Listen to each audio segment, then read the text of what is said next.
Hi guys, so today I'm going to help all of you people that get back pain when you're running.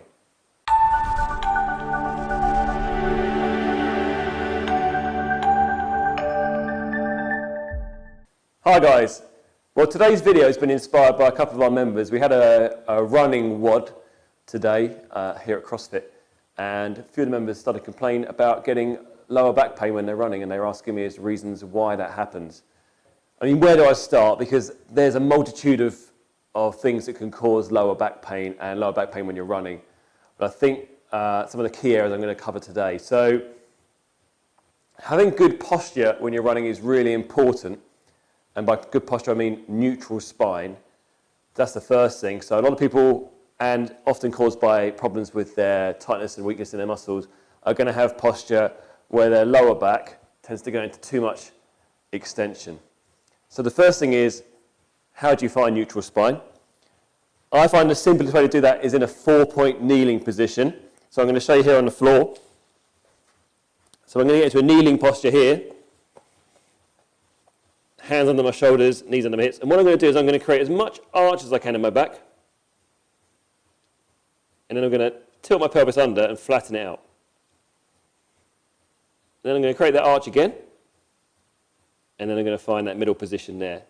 And that's a neutral spine. Now, once you can feel that and feel that engagement, you then need to be able to learn to do that from a standing position. So I'll do the same in a standing position where I'm going to go arch, tuck my pelvis under, arch, tuck my pelvis under to the halfway position, okay? So midway between full arch and fully tucked under. So it's just a small tweak from there. Now, it does vary in terms of what it looks like from person to person because people have different postures and obviously your posture changes due to your lifestyle and stuff like that. But finding that neutral posture and trying to, first of all, do that when you're walking and trying to feel that position when you're running as well is important. Now, that's one of the areas, but poor posture is often caused by tightness in certain areas. And the most common area people get tight for running is in the hip flexors, okay? These muscles here at the front of your legs.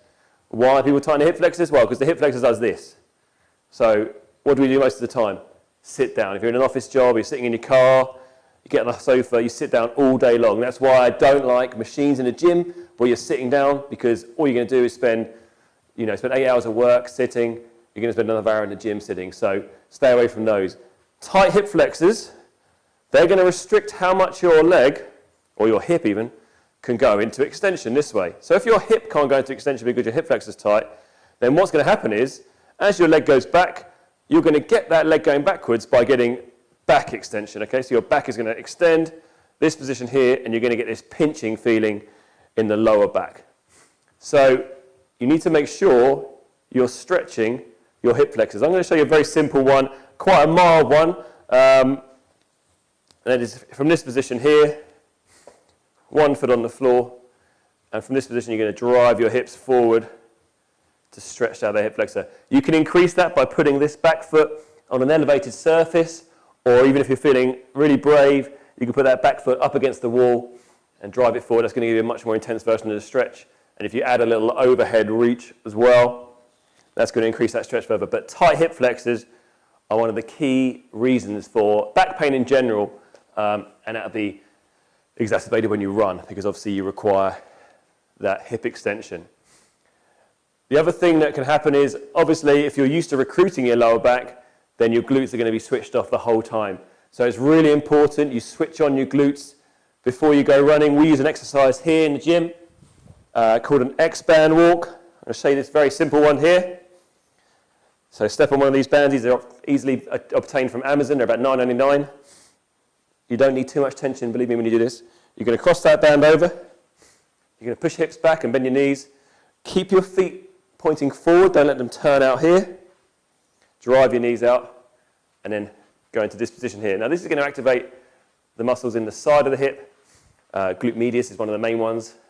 And you can do this little walk here. You can do it as a side to side or forward and back as well. The minimum I suggest is 10 in either direction, a couple of sets of those. You can't really overdo that one. The other one you can do to activate the glutes is put a band around you. You've got one of these small bands here. You can use a big band and just double wrap it. Put this around your knees. like so. And there's two exercises you're going to do. One is a glute bridge. So from this position here, press your knees out, drive your hips up, really squeeze together there. Try to focus on, when you go down, keeping your spine neutral. Again, you can compensate by extending through your back, so you don't want that. So you want to make sure, draw your pelvis to your rib cage, squeeze your glutes, and raise up here. That's your first one. Sets of 15 of those are pretty good. And the other one is a side lying clamp. Not the most manly looking exercise, I know, but you do feel it. So from here, band around you, and all you're going to do is keeping the soles of your feet, the edges of the soles of your feet touching, you do this movement here. And again, sets of 15, you'll start to feel that activating here. Any core strength exercise as well is going to help you with that lower back pain, because obviously the more strength you've got in your midline, the easier it is going to be to hold yourself upright during that. Now, the final area where people get lower back pain is from tightness in their piriformis.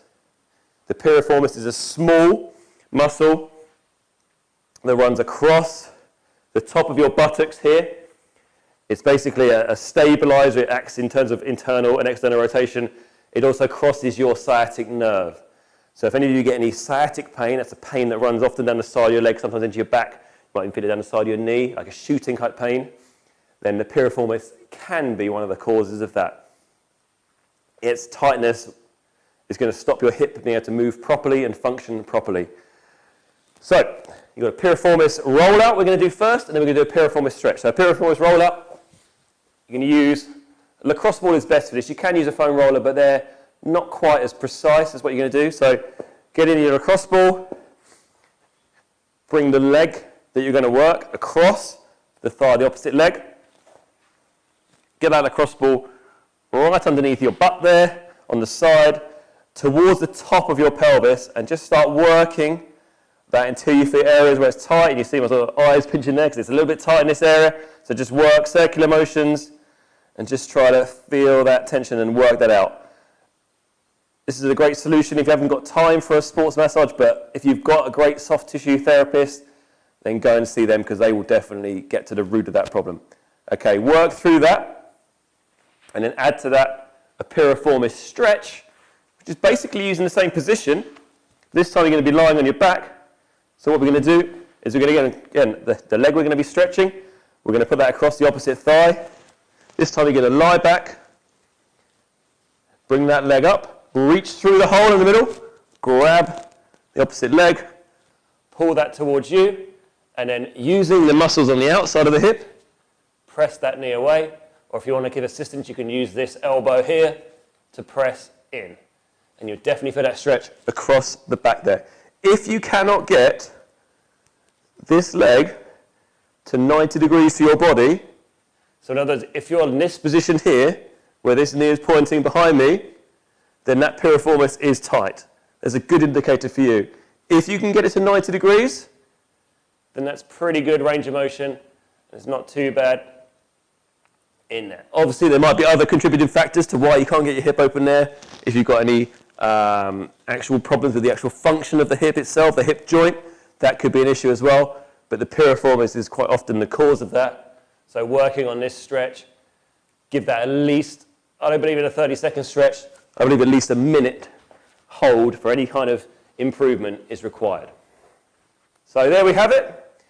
If you get back pain when you're running, things you're going to look at is your posture, look at your mobility, especially in your hip flexors and your piriformis, and then make sure your glutes are firing and active, so strengthen those areas as well. Thanks, guys.